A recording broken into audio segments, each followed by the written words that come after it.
Hey everyone, get ready for a wild ride because my life took a nosedive faster than a Wall Street crash, and I was right in the splash zone. I'm Jake Miller, and I was turning 30 when my so-called perfect world imploded. 5 years I'd been married to Beth. No kids, no screaming rush for them either. 6'1", gym-toned, and rocking these electric blue eyes that apparently turned heads. My hair was going silver at warp speed, which some said gave me a distinguished edge. Others just called me old. Whatever, it worked for me. I fixed bank machines for a living. Yeah, ATMs, vaults, the whole shebang. Specialized gig, blending locksmith skills with tech wizardry. That day I was finishing up a job when a storm blew in like a freight train, knocking out power for miles. Radio news said no repairs till morning. Suddenly my afternoon was wide open. Early night, I thought. Didn't call Beth. Few reasons. One, storm killed cell service in the sticks where I was working. 2, I'm a stickler for no phone while driving. But the real reason, I was simmering with anger. Beth had been ice cold for months, distant, irritable, finding fault with thin air, nitpicking everything, turning molehills into Everest. And sex? Forget about it. Used it like a weapon, a control switch. I'd had it. Ultimatum time. Get help or I'm gone. Drive back was brutal at first, rain lashing down, but once I broke free of the storm's grip, I made good time. Pulled into my driveway and this icy feeling clamped down in my gut. Wrong. Something felt seriously wrong. Skipped the garage, went straight to the kitchen door. Locked. Unusual. Keys out, unlocked, stepped inside, and then I saw it. A trail, clothes, scattered like breadcrumbs leading out of the kitchen. My heart hammered against my ribs. Discarded garments, each one a punch to the stomach. My mind went into overdrive, racing through nightmare scenarios, all of them ending the same way.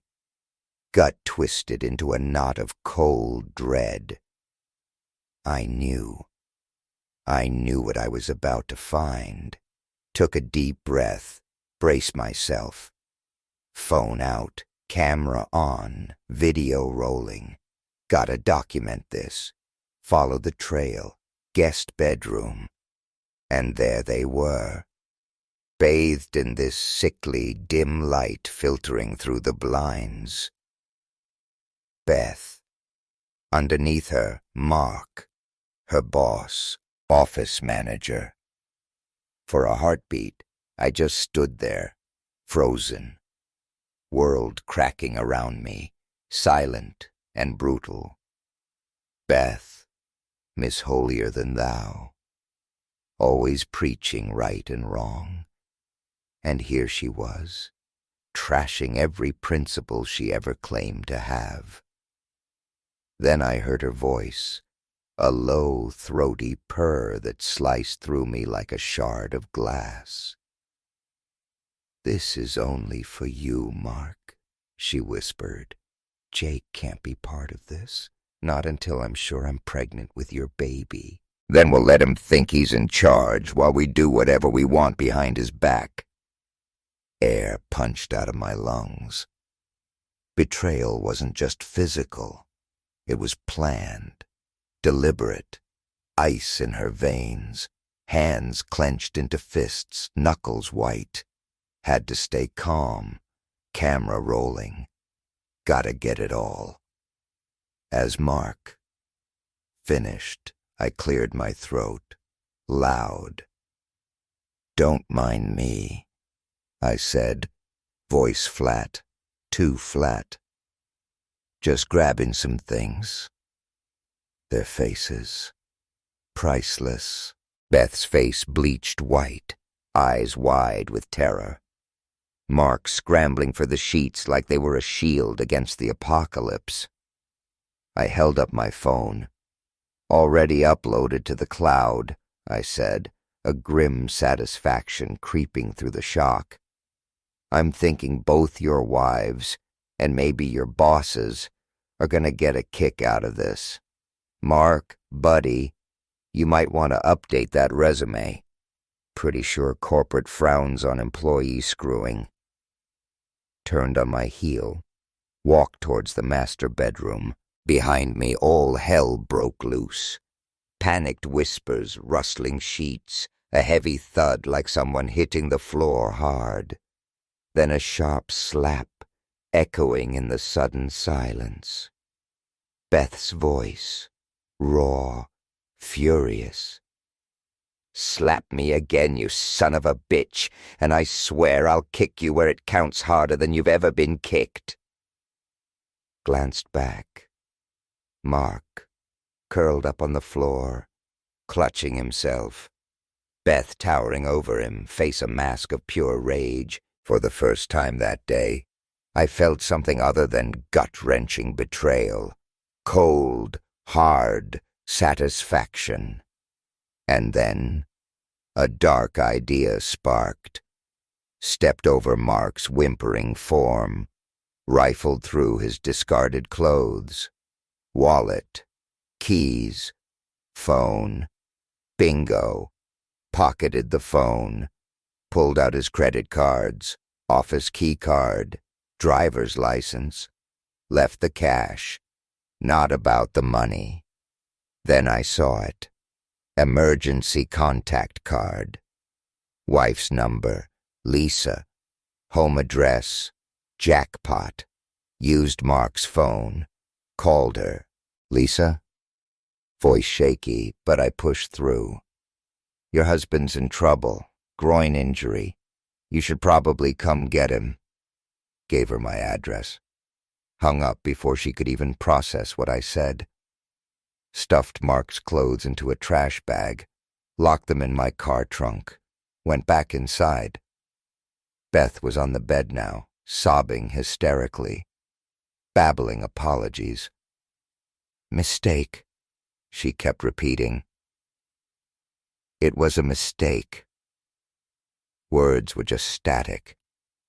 Ignoring her, I went to my gun safe, grabbed my rifles, packed essentials, loaded everything into my SUV, securing the last bag, headlights cut through the dusk, car pulling up fast. Lisa didn't say a word, just pointed towards the house. She stormed inside, a woman on a mission, got in my car, hit the gas, didn't look back. Destination, my cabin in the Catskills. Needed to disappear, to process the wreckage. Marriage incinerated, home tainted. Woman I'd trusted plotting my downfall, ultimate betrayal. Twisted part was, I should have seen the red flags waving a mile away. Met Beth when I was still reeling from my last disaster. Ex-fiancé dumped me for a Wall Street shock. That marriage lasted about as long as a summer fling. She moved on, always chasing the next bigger bank account. Then Beth walked into my life. Marriage number 3 already under her belt in less than 6 years. Didn't learn a damn thing. Neither had I, apparently. She was working security at my bank building in Manhattan. Desk job at the front entrance. Made an impression from day one. Just before lunch, I took a gamble. Went downstairs, asked if she wanted to grab a bite. Surprised myself even asking. Even more shocked when she said yes. Casual lunch turned into something else, fast and intense. Before I knew it, we were tangled up, moving way too fast. Looking back, I was blinded by loneliness and maybe a little bit by her looks. Beth had this way about her, drawing people in like a moth to a flame, even the wrong people. First lunch, we swapped life stories. Beth, 21, night school for her real estate license. Me, settling my grandfather's estate upstate. That got her attention. "Inherit anything good?" she asked, no hesitation. Eyebrows shot up. "Are you wealthy?" I countered, just as blunt. She recoiled, apologized quickly, said it was none of her business. I laughed, apologized for being just as nosy, told her hunting cabin, piece of land, seemed worthless, skipped the money part. Something about her question, the directness, felt off. Beth was a smooth talker, though, natural charmer. Made you feel like you'd known her forever, like you were the only person in the room. We clicked, paid the bill, asked her to dinner that weekend. Agreed, but keep it casual, she said. Dinner was good. Conversation flowed easily. Next 2 months, dating, whirlwind style. Didn't push for sex, knew she was seeing other guys. Finally asked if she wanted to be exclusive. Hesitated, just a beat. Then, yes, asked if that was why I hadn't made a move beyond some heavy kissing. Confirmed. 2 weeks later, we were intimate. Things deepened, or so I thought. Connection grew, or so I believed. 5 months later, ring. Said yes, tears in her eyes. But wanted to wait for her real estate license. 4 months left in the course. Seemed reasonable. Met her parents. Great people. Dad, frank, salt of the earth. Loved fishing, golf, poker. Told him I was into boating, hunting, poker. He laughed, eyes twinkling. "Glad to take your money." "Bring double," I shot back, grinning. "I don't lose." Chuckled, invited me for a drink on their porch in Queens. Mom, Maggie, sweet woman, shorter version of Beth with the same bright smile. Sadly, heart attack 6 months after the wedding. Gone in an instant, only 46. Beth was shattered for months. Frank never really bounced back. Moved to Florida, chasing the sun and maybe trying to outrun the grief. We lost touch. Settled into our house in Westchester. Beth launched her real estate career. Needed 2 years' experience for her broker license. Joined a big-name agency in the city. Met Mark. Office manager, smooth operator. Didn't trust him from the jump. Every handshake felt like a sales pitch. Slicked back hair, expensive suits, the whole 9 yards. Sell ice to Eskimos type. 18 months under Mark's wing, boom, promotion. Assistant office manager, percentage of agent sales, bigger cut on her own deals, a hefty raise. That's when the slow creep started. Income jumped, household account stayed flat. Wardrobe, jewelry, suddenly designer labels, diamonds sparkling. Spending went ballistic. Business expenses, client dinners started showing up on our joint credit card. No reimbursement checks in sight. Enough was enough. Put my foot down. Canceled the shared cards. "Business card or your own," I told her, voice steel-edged. Not co-signing another dime. Debit card instead. No ATM access. Reloaded it weekly. Receipts mandatory. And the kicker? All her commission checks into the household account, every single dollar. Or itemized bill for half the monthly expenses, no pay, no debit card refill. Ice age descended on our house for 3 weeks. Silent treatment, glares that could kill. Then she realized I wasn't bluffing. Household expense bill in hand, she grudgingly complied. Cold, functional coexistence. Sex. Extinct. Reached my breaking point. Cabin escape. 2 weeks. Vanished without a word. Company secretary finally cracked, gave Beth my cabin number. She tracked me down, voice dripping with fake regret. Apologies for things going sour. Weaponized sex again, I told her, voice hard as granite. Lottery win or not, I'm done. Finished. Made changes. King-size bed. Master bedroom. Traded it for the garage rafters. Replaced it with 2 twin beds.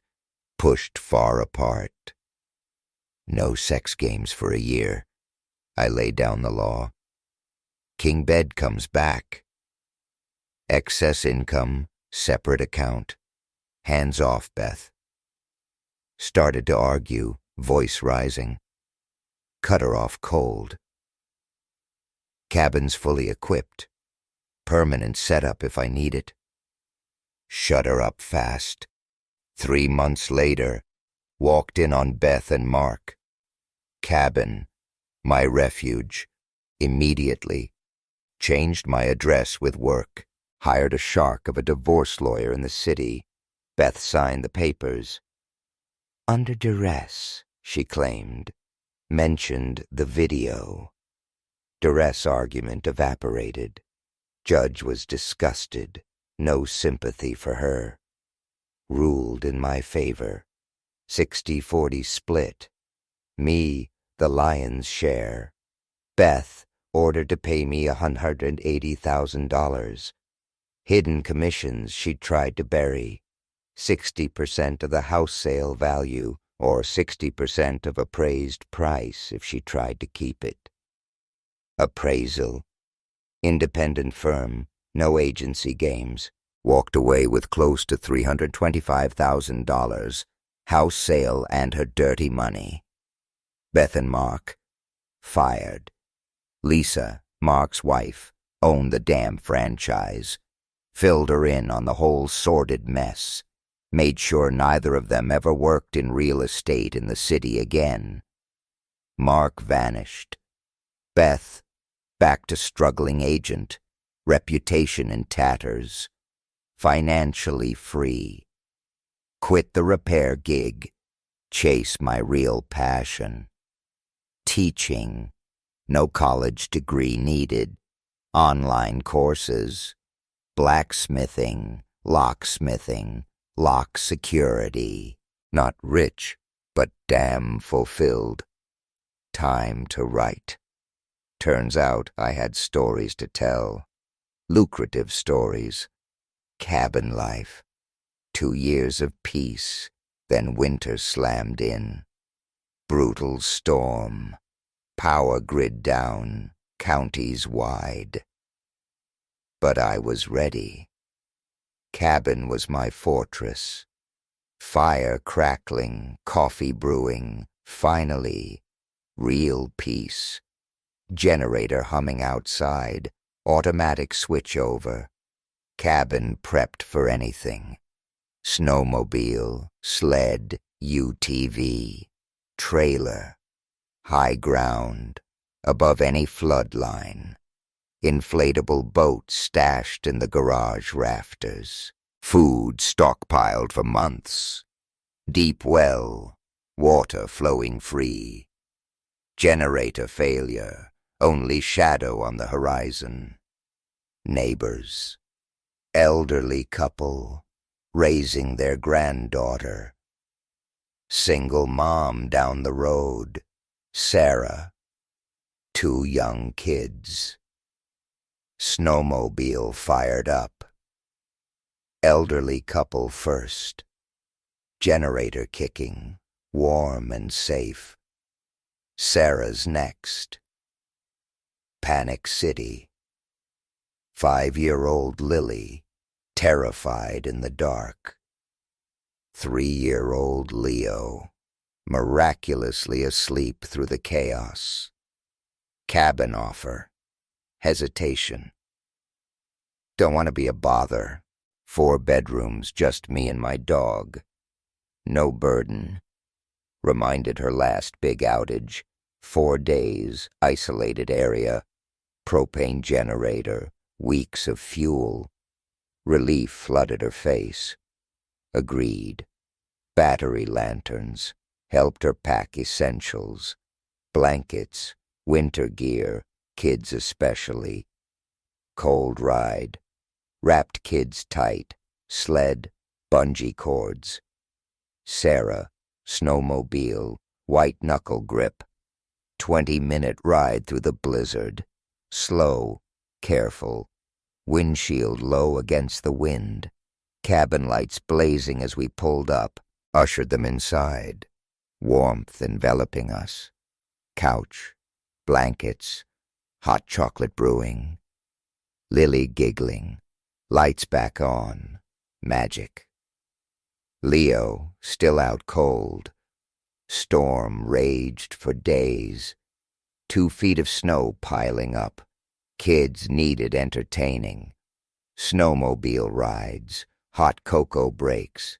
Cabin fever at bay. Sarah and I, talking, connecting. She shared her story, raw and honest. 26. Never married. Lived with the kid's father, 7 years. Drugs took him down. Money vanished. Ultimatum. Clean up or get out. He walked. Sarah back to her parents for a while, then secretary job scraping by. Ex didn't take rejection well. Broke into their old apartment. Shooting. New tenant who happened to be an off-duty cop. Returned fire. Ex seriously wounded. 12 years in prison. Cleared a path to her cabin when the storm finally broke. Roof caved in, crushed by the snow. Everything inside, frozen solid. Clothes, toys, memories buried under ice. UTV, trailer, loaded up what little could be salvaged. Back to my cabin. Sarah, heartbroken, pulled her and the kids into a group hug.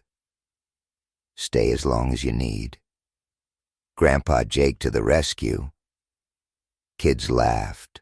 Lily hugged my leg. Leo mumbled, "Funny, Daddy." Tears welled, had to turn away.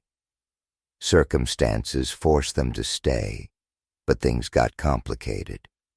Sarah's boss, heartless jerk. Ultimatum. Work or lose your job. Impossible to travel. Boss wouldn't listen. Phone out. Called her office. Fired her myself. 5-minute notice, I told her boss, voice dripping with ice. She's working for me now. Sarah stared, jaw dropped. Need a transcriber, I explained, grinning. $35,000 a year. Skeptical. Showed her my library of published books. Illegible handwriting. She laughed, teasing. Leo writes neater. You really do need me, she quipped, eyes sparkling. Spring arrived, cabin fever melted away with the snow. Sarah considered rebuilding her place, but the cost was daunting. Finance the repairs, I offered. Stay if you want. Leave if you need to. But I really hope you stay. Having you and the kids here, it's brought me more joy than I can say. Tears welled in her eyes, grabbed my face fierce. Yes, yes, yes, you idiot. Haven't you figured it out yet? I love you. You've treated me and my kids like royalty. Opened your home, your heart. And now you're saying you want us here? Of course, yes. Hugged me tight, kissed me deeply. We need to talk later, I managed to say, breathless. But yeah, I meant every word. Life settled into a beautiful rhythm. Writing flowed. Sarah's help was invaluable. Publishers ecstatic. Cabin filled with laughter, kids' noise, real happiness. One day, down on one knee. Sarah, will you marry me? Hesitated, just a beat too long. Sorry, I said, heart sinking. Thought you said you loved me. Don't say no, okay? I won't ask again. Sorry if I made you uncomfortable. Sarah burst out laughing, tears streaming down her face, a mix of laughter and hiccups. Grabbed my face, kissed me again. Oh, you silly man. You just surprised me, that's all. Yes, yes, yes. When? I asked, grinning, relief flooding through me. Church preference? No church needed. Justice of the peace in town will do just fine. Then, fixing me with a determined gaze, she added, I'd marry you naked in the town square if we could do it tomorrow. Next morning, town hall, marriage license. Clerk hugged Sarah, beaming. Justice of the peace set the wedding for Saturday. My bride was radiant. Lily, bridesmaid in a flower crown. Leo, ring bearer, strutting like he owned the place. Whole town showed up to celebrate. But the best moment? When the kids started calling me Daddy. Sometimes the worst storms clear the way for the best things in life. Let me know what you thought in the comments. Don't forget to like and subscribe for more stories.